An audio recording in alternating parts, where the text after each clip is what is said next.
Cristina trabaja sobre todo en las interacciones entre procesos hidrológicos y procesos ecológicos, y sobre todo para comprender cuál es el impacto tanto ecológico como hidrológico tanto de los cambios de uso del suelo como del cambio climático. Bueno, ella ha sido la desarrolladora de un modelo ecohidrológico que se llama RESIS y que, bueno, simula los diferentes procesos ecológicos e hidrológicos a escala de planta y de cuenca, y bueno, y sobre estas cosas pues nos va a hablar. Thank you very much. You're welcome. Tina, Hopefully you said something nice about me, I don't know.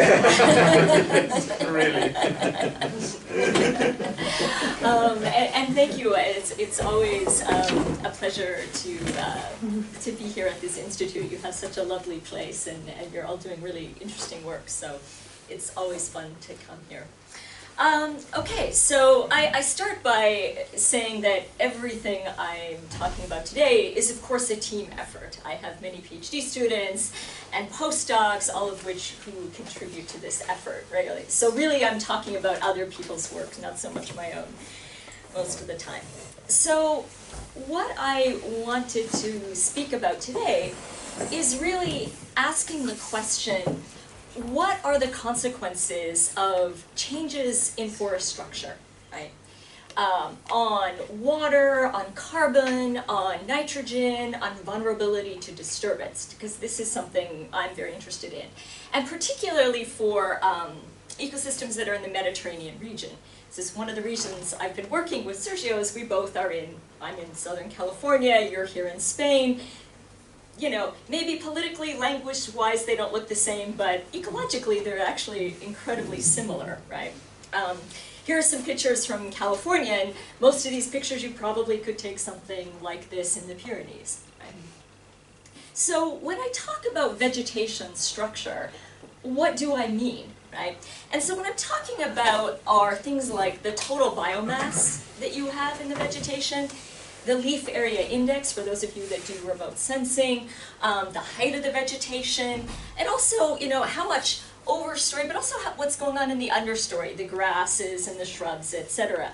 So, you know, I'm very interested in what happens as that structure changes, right? In responses to fire, in responses to management, in responses to climate. When that changes, how does it affect things like the water cycle? So, you know, most of what I'm going to show you today is work that we're doing in the western US, in the Sierras of the western US. But again, they very much are this Mediterranean region, and just to show you, here's precipitation, right? And just like here, most of the rain falls during the winter, and we have, you know, every year we have long, dry summer periods. So it really, climatologically looks a lot like the Pyrenees. So why am I so concerned about changing vegetation forest structure, right? Why do I care? Well, one of the reasons is fire. Right? So this shows, I downloaded this yesterday, right? These are all of the active forest fires currently in California as of yesterday, right? So, you know, you can't think of these forests as static, right? You know, there's fires all the time. It is a huge problem in California, partly because of the amount of money that we spend every year. Most of the wildfire losses that happen in the US happen in California or other parts of the Pacific Northwest, right?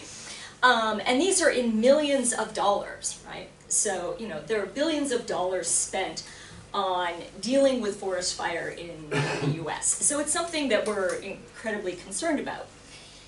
But our forests are changed not just because of fire, but also because of drought. Of course, in Mediterranean ecosystems, you have drought every year. But if you have a couple of years with very low precipitation, like we recently had in California, these ecosystems start to change in more dramatic ways. So for example, in the drought that we had between 2010 and 2015, the US Forest Service suggests we lost 40 million trees due to drought stress. We had huge, broad forest mortality, right? That's a big change in the system, right? So what's the implications for water, right? And there are a lot of papers, this one by Park Williams, that suggest that all of these things, whether it's fire, the amount of area that's been affected by beetle kill, the percent of trees that died, NDVI, how green the landscape is, all of these correlate. The red lines here is a drought index that is sensitive to temperature. So there's a fair amount of evidence also that as temperatures warm, these kinds of structural changes to the forest are going to increase in frequency and intensity. Or at least that's one of the hypotheses that are out there. And it's certainly clear that in California we're already seeing changing temperatures. So this graph shows precipitation, above the mean, below the mean, temperature, above the mean, below the mean, and you can see there's not much pattern in precipitation, but there's a clear increase in temperature in the western US. Okay, so this is interesting if you're a hydrologist because this is a very tightly coupled system. Hydrology both determines the kind of disturbance you have, how severe your fires are, how much drought mortality you have, right? But then these disturbances change the vegetation, which in turn changes the hydrology, right? So you have to look at this as a coupled system. You can't really look at these things independently. You have to think about them in the sense that they interact with each other, right? And just to, let's skip over that, and just to say that, you know, we're really interested in the water also for human water uses, right? You know, forests use a lot of water. I always like this graph, a friend of mine, Gordon Grant, put it together, and say that forests use as much water as flow out of the Mississippi River. It's the biggest river in the US. It's huge. It drains most of the US, right? The amount of water that flows out of that every year is the same as the amount of water that forests are putting back up in the atmosphere. So that means any small changes in forest water use can have a big impact on water availability, particularly in places like the western US. That drought that killed those trees, you can imagine it also had problems for reservoirs, right? So, and of course, you know, if we're concerned about carbon, any change in forest structure, when you have a fire, you're releasing CO2, then you're sequestering CO2 as it grows back. Maybe intact forest systems are kind of carbon neutral, or maybe they're absorbing a certain amount of carbon. So if you have a dynamic changing forest structure, you're also changing the carbon cycle, and we're interested in that as well. But the big thing now is saying, well, okay, those are all, quote, natural changes to forest structure. But there's also forest management. And in the western US, right, there's a lot of pressure to do thinning and prescribe burns, partly to reduce fire risk, right? But now, many people are saying, oh, maybe if we clear this out, the forests will use less water. Or maybe they'll be less vulnerable to drought, right? So if we go in and we start to clear, if you thin forests, what happens? And I know from these guys that you're also thinking about that here, right? What if you manage forests differently? How does that affect the water, right? In the context of the fact that there are fires and there are droughts, right? How do all these things work together? So we have a big project that's trying to ask these questions, right? What's the role of fire and forest management and drought all combined together? And I'm not going to talk about everything we're doing in this project, just small pieces of it. But the idea is to use models to try to really tease out some of these interactions. And we're working with social scientists who actually are modeling how decisions are made. How do we decide when we do a fuels treatment? And we're working on combining a biophysical model that I'm going to talk about with a fire spread model, so modeling the dynamics of fire. Okay, so, but let's start with this really kind of one small research question, which is really, you know, when you do density reduction, does it actually reduce water use in the forest? If you go out and you thin, does the forest use less water, right? Does it increase the productivity of the remaining trees, right? Does it actually reduce the risk of high severity fire, right? So you might think, well, maybe we can use measurements, right, to answer this question. And this is a very famous paper written that actually summarizes earlier famous papers that basically looked everywhere in the world. When you change forest cover, how does it change stream flow? And they show percent reduction in forest cover, you see increases in stream flow. So you might say, well, we know that if you take away forest cover, you get more flow. But there's a lot of problems with this, right? These are global. There's a lot of scatter. The slopes are different. There's not that many from semi-arid Mediterranean systems. And they're also talking about clear cutting most of the time, right? Where you take out all the forest. But we're talking about thinning. So maybe it goes up, but maybe not, right? And they also only look at the first year after the disturbance. But how about when the forest comes back? What happens then, right? And it's interesting, when we had these droughts in the recent history in the western US, some people have looked at studies where they say, can we estimate how the water yield has changed after that forest mortality? And that shows water yield, does it go up by 1% or down? And these are different studies. And yes, sometimes water yield goes up, but sometimes it actually goes down, which means you had trees die, and now you're getting less water, right? So why is that, right? And conceptually, what happens when, a tree dies or you thin it, right? You lose transpiration, you lose interception, right? So this should give you more water. But you've now changed the understory. So maybe the transpiration goes up in the understory. Maybe the evaporation from the soil goes up, right? What happens to snowmelt? Now you've removed these trees, maybe the snow will melt earlier. Maybe that will affect stream flow.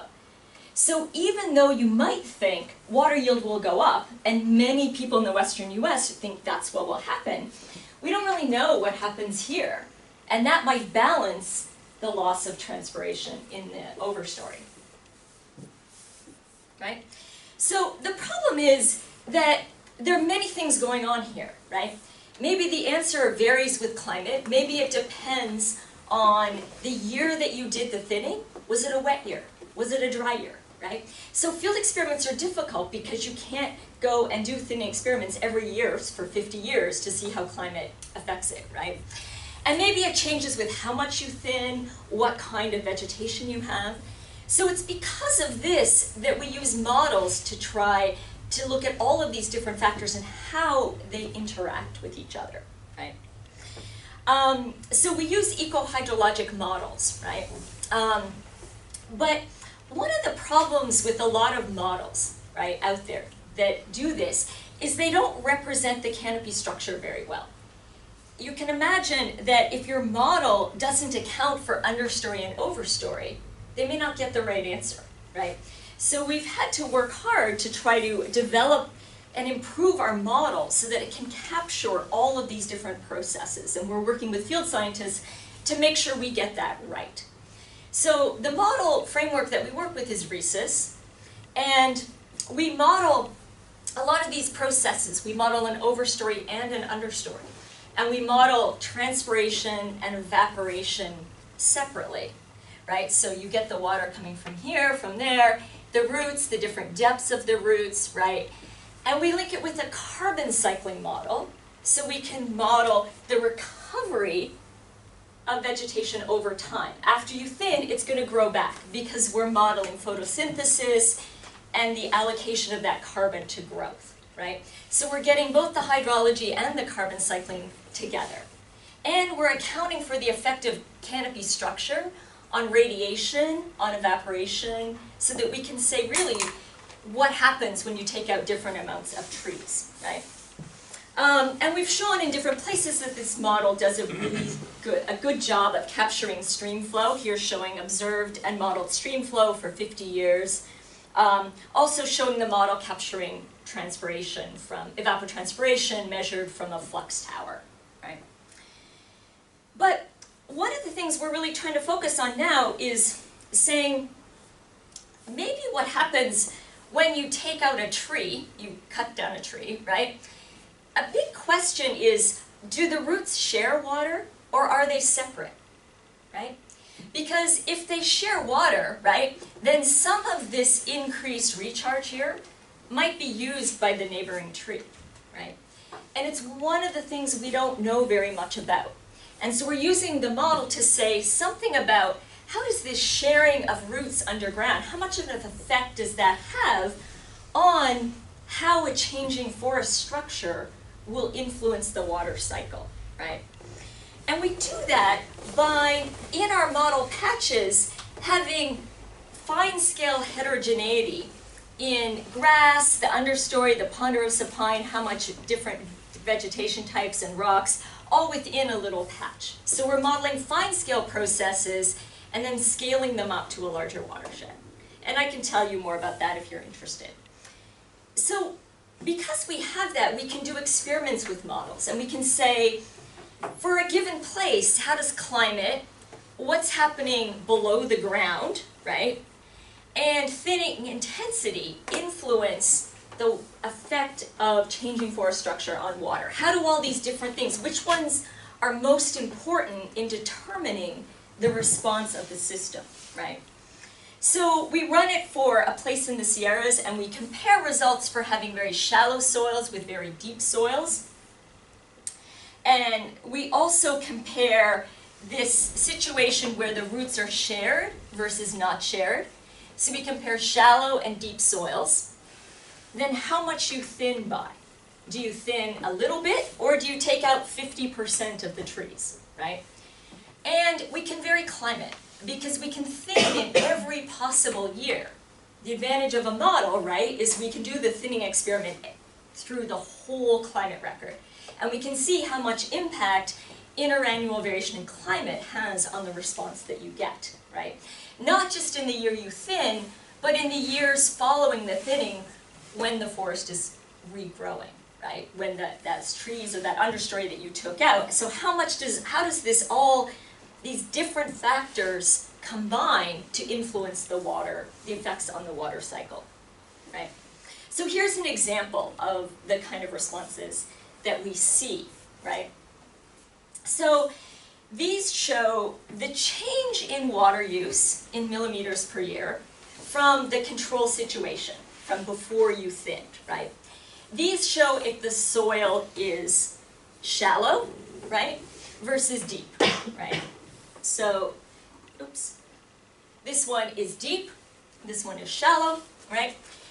The gray shows what happens if the roots are independent. Or no, sorry, if the roots are shared, right?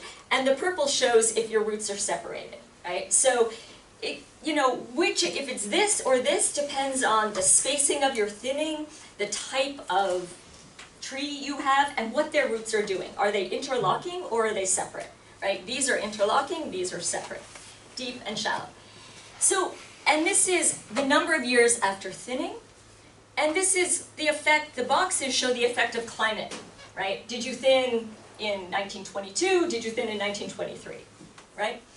So what's interesting is that you can see for the deep soil, if we look at if the roots are isolated, yeah, when you first thin, it uses less water. So you do get an increase in water yield. And it probably recovers, though, about 8 years. If the roots are shared, there's less of an effect, right? And it recovers more quickly. It makes sense because that other vegetation now is using that water, right? And so it can grow back more quickly. If the soil is shallow, and the roots are separate, it takes a much longer time to grow back. Why? Because on a more shallow soil, it's more water stressed. The recovery happens much more slowly, right? So we're saying, how long do you get a benefit to the water depends on how deep your soils are. But if your roots are shared, you'll notice that it's actually using more water. It's above zero than it was before. It doesn't make sense. Why is it using more water? Well, why is because when you thinned in this very stressed area, the remaining trees actually did better than they were before, right? You can think of it as, foresters do this. If a system is too dense and you go out and you thin, you actually increase the overall productivity, right? It's like you're clearing out all the dead stuff so everyone else can do better. So you actually could end up using more water. So even in this one example, we show why the field observations sometimes show increases, sometimes show decreases. And we're showing which are the factors that lead to those differences. If you're a manager, what are the things you have to know about your site to know whether it's going to be this or this? And you can see here, this shows a similar thing. After you thin, right, on average, how long does it take the biomass to come back? How long does it take the LAI to come back?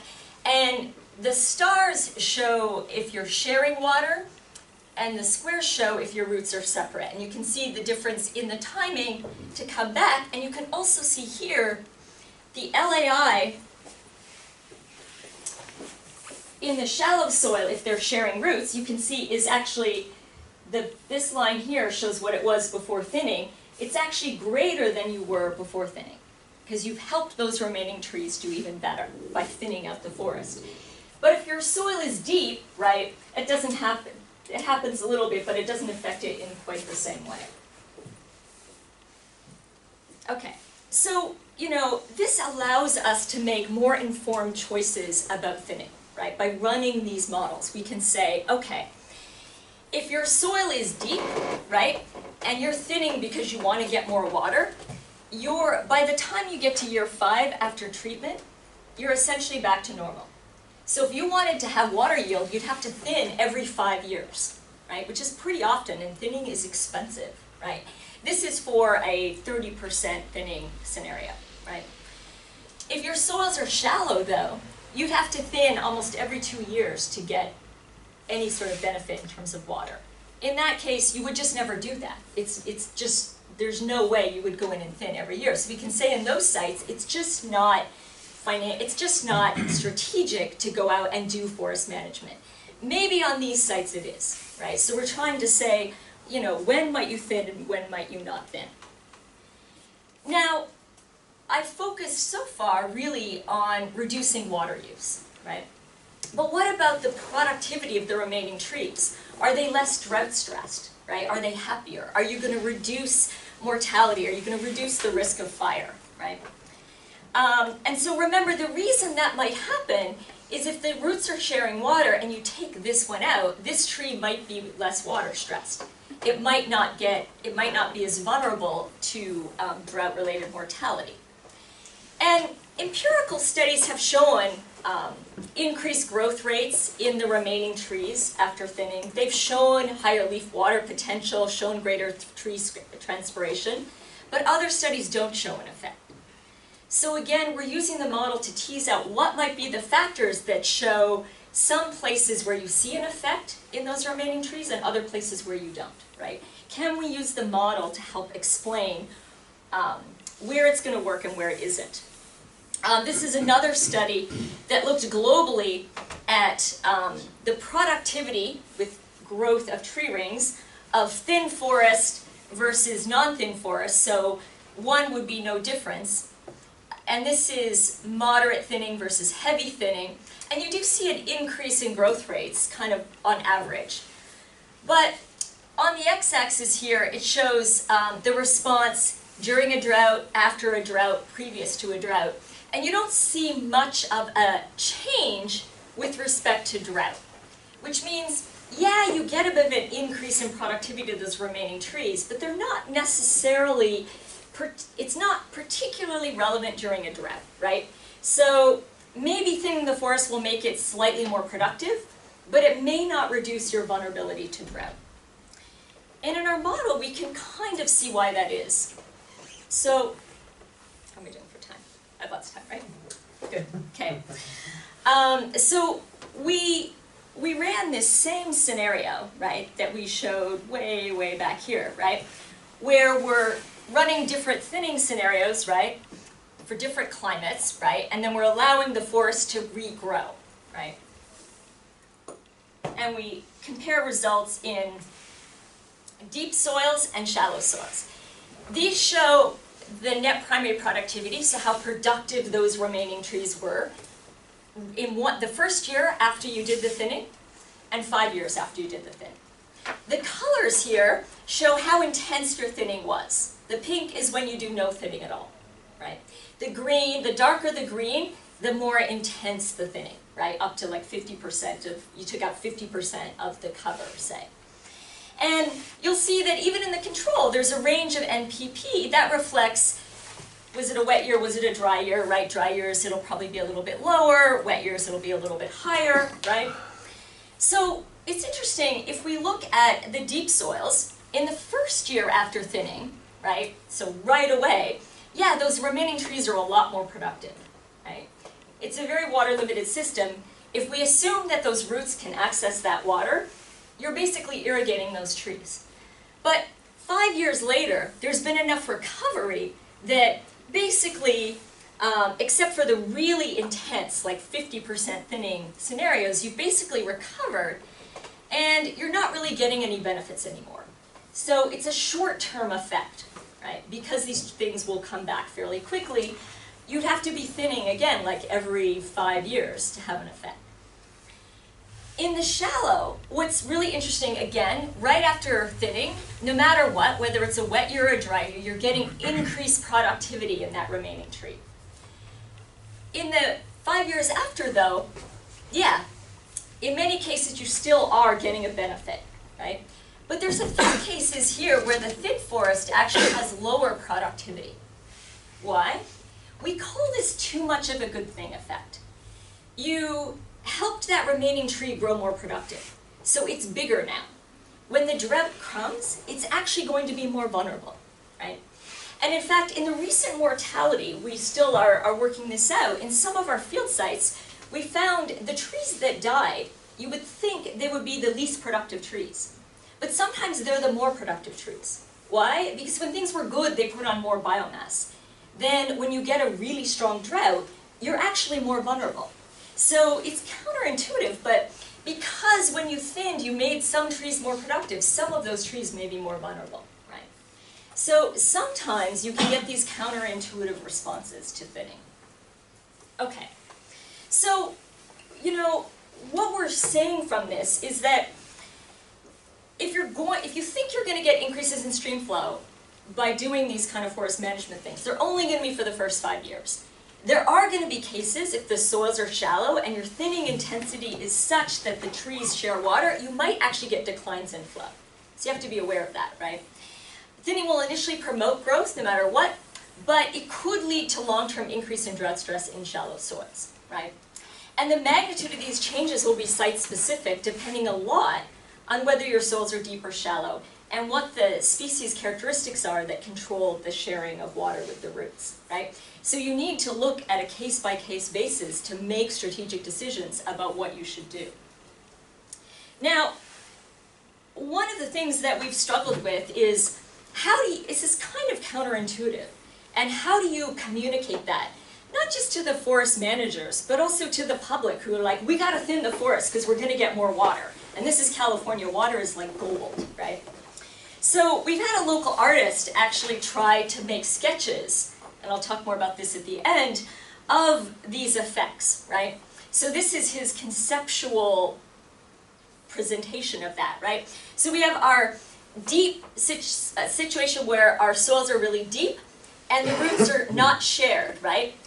And this side shows the thin forest, and then this shows what happens to the stream flow. So you can see here, if your soils are deep and the trees are isolated, and you thin out the forest, you take out some of these trees, you get more flow, right? If the roots are shared, this increase in flow is a little bit less. If we go to the shallow, though, what might happen if the roots are intermingled is these trees are now, because you thinned these ones out, these trees actually grow bigger, and you might actually lose some of the flow, right? So we're using these sketches to try to help people understand why we get some of these counterintuitive responses, right? So I've talked a lot about, you know, changing forest structure and how it affects stream flow and carbon sequestration and growth. I have talked a little bit less about the fire model, partly because we're still doing testing on it and we only have preliminary results, but I'll show you a few things. The fire model that we're doing is a fire behavior model, right? So it takes information on wind and temperature and relative humidity and precipitation and topography to determine how likely it is if someone ignites a fire that it will spread from one place to the other, right? And so you end up with something like this, where when a fire starts, it just shows where that fire is likely to spread to, right? Based on things like the fuel load, the moisture, the wind, the slope. And some of these we get from our biophysical model, particularly the fuel load, right, is something that the model that's growing the vegetation will change, and also the moisture, of course, will control whether or not that fire spreads, right? So this model gives us a map of the fire spread, right? And we can use that to come up with the spatial pattern of typical fire occurrence, say if we run the model for 20 years, right? Where you're likely to get a fire and when in the season. And the fire model seems to work, because this we did for Santa Fe, a semi-arid watershed in Southern California, or in New Mexico. And in fact, data will show that fires mostly do happen in June, and they are more likely to happen at these mid-range elevations. You can see that from dendrochronology, from fire scars. So we have some confidence that we're getting the spatial pattern of, on average, where fires are likely to occur. The problem in a biophysical model, just because a fire happens, well, how do I change my forest structure? Do I take away all of the carbon? Do I take away the overstory and the understory, right? So in addition to a fire spread model, we had to build a fire effects model. And one of the things we're interested in is the relationship between the understory and the overstory, because data will tell you that it's ladder fuels, the ability of fire to kind of catch in the understory and spread up into the overstory, that controls fire severity, right? So we've developed a model that basically does that, right? The fire spread model tells us whether the understory is going to catch on fire, right? And then the link between the overstory and the understory, to what extent that gives us ladder fuels, then tells you how much carbon gets lost and how severe the fire is. This is useful because now we can also use the model to say, well, what's the effect of thinning out that understory on fire severity? And so how often in, say, 10, 20 years are you likely to get a severe fire that's going to take out a lot of the understory? And then what are the effects of that on water, right? So for example, here are some model results that look at the percent change in carbon for different stand ages, right? So as the understory develops, right, how much carbon gets lost in the lower canopy in the understory versus how much carbon gets lost in the upper part of the forest, given different levels of fire intensity. So that fire that comes through the understory, was it really hot, was it a really hot, windy day, or was it just a mild fire? How likely are you to lose the overstory, right? And when stands are intermediate and they're fairly thinned out, you might lose all of the understory but very little carbon in the understory because you just don't have those ladder fuels. But as things get more dense, you can lose a lot of carbon in both the upper canopy and the lower canopy. And this is often the argument for thinning these forests. And so then we can actually run the model stochastically and see under baseline climate versus a warming climate, what percent of the watershed's going to burn as you go through time, right? Just by random ignitions, right? What percent's going to burn? How does that change the height of the overstory and the understory? Here you can see you get a little bit of a fire that caught some of the overstory. The overstory keeps growing. Then you get a more severe fire that takes it down. So I don't have any really interesting results to show you yet, just to show you that how we're coupling this biophysical model to a model of fire spread. So then, in addition to looking at the effects of water, of thinning, we can now say, all right, well, also how does this affect fire risk? And the likelihood that you're going to lose a lot of carbon in a severe fire, right?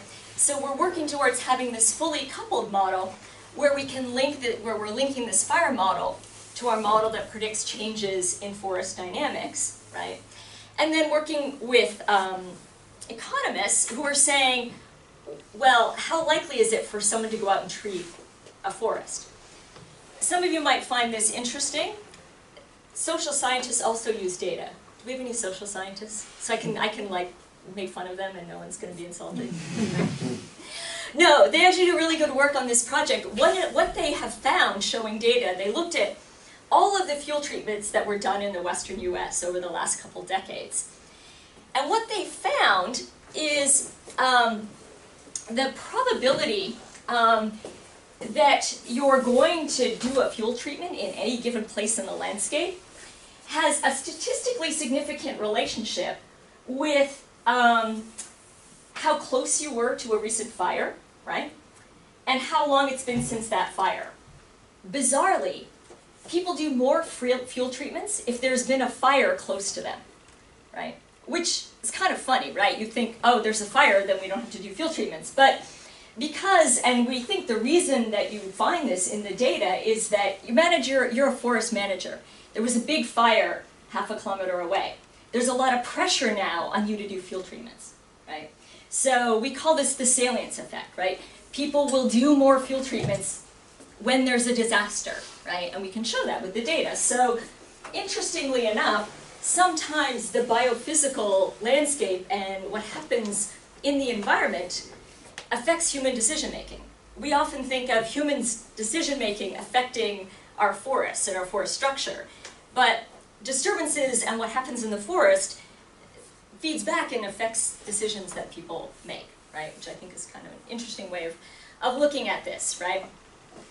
So I think in general, you know, what we're trying to show is that the sensitivity of water use, drought, mortality, vulnerability, and what's going to happen when you go out and thin a forest depends, of course, on climate. Some of those had box plots, right, that show the effect of what kind of climate, what kind of weather you get after your event. It depends a lot more than we think about on subsurface storage, how deep those soils are. Something that a lot of ecosystem models ignore, often gets ignored in forest management, is what's happening in the subsurface. And we're really showing that that has a big effect on the response of those forests. And then, of course, things like species differences that are going to control whether or not those roots are entangled and how quickly the vegetation recovers.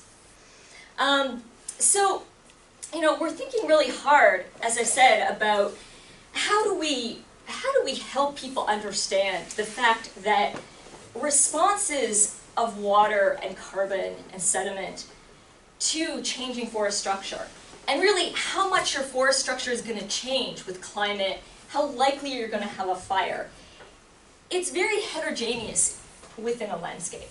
How do we communicate that to people? So I showed you that one nice little artist rendering. We're now working on another one where we're basically taking little cubes out of the landscape and putting them in little boxes. And now this is just a drawing, but we plan to turn this into an animation that will be driven by the results of the model that I showed you.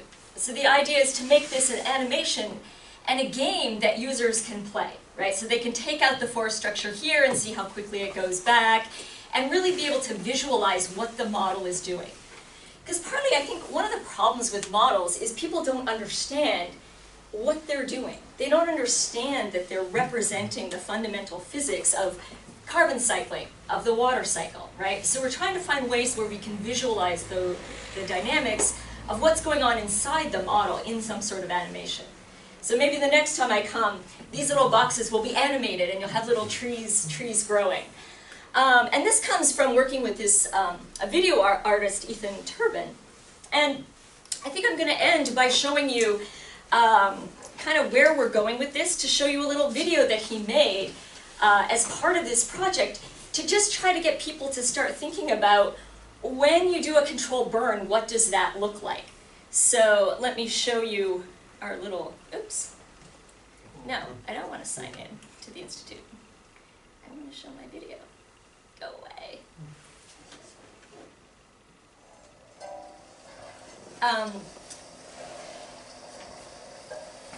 So he got this footage by putting little cameras in little metal boxes when they did the controlled burns.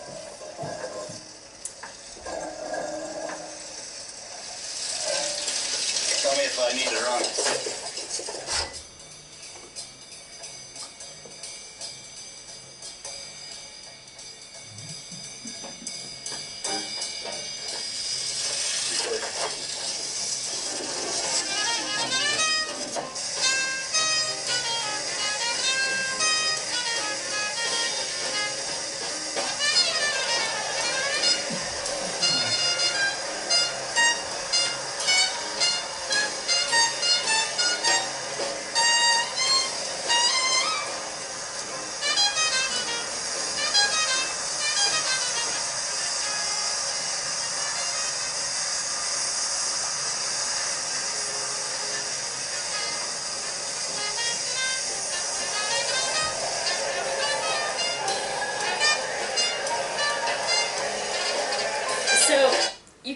idea here. And so what we want to do next is be projecting animations from, in addition to photograph and video footage, we want to link that with model output, right? Kind of the crazy graphs that I can show you because you guys will look at graphs, right? But many people graphs, they go to sleep. So now we're trying to take the results of those models and build little animations of trees growing or water changing that then we'll project on these screens and then also allow the public to play different games, to start a fire and see what happens with the animation. So this is kind of, in terms of an output, we're also trying to really communicate some of these results to really help people understand, you know, why these changes in forest structure have very complicated impacts on the water cycle. So we're working at it from this modeling perspective and some empirical work as well that I didn't really talk about, and then also from this visualization perspective. So with that, I'll end and take any questions.